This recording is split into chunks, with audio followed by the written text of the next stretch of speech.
来继续来看艺人于天的查囝，2年前感情过身，伊的囝婿陈干来做诈骗集团的车手头，互收押起诉已经半冬了。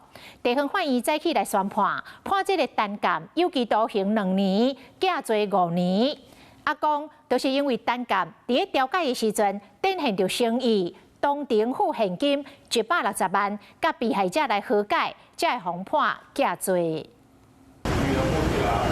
前立委余天的囝婿陈干涉嫌担任诈骗集团的车手头，红记禁见超过半冬。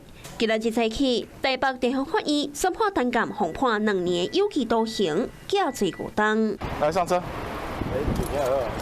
透过虚构货币诈骗被害人，金额高达上千万。陈干搁捌伫法庭讲伊不知情，拒绝认罪。如今所被判假罪，暂时免封关。原来伫11月7日调解庭，伊当庭付160万现金，甲被害人和解。法官通知听押限制大期。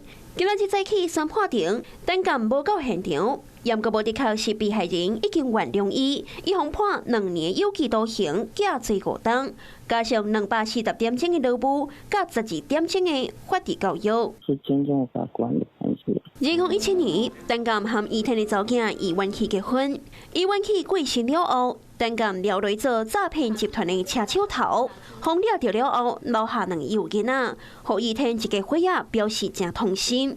陈干开钱赔偿，被判假罪。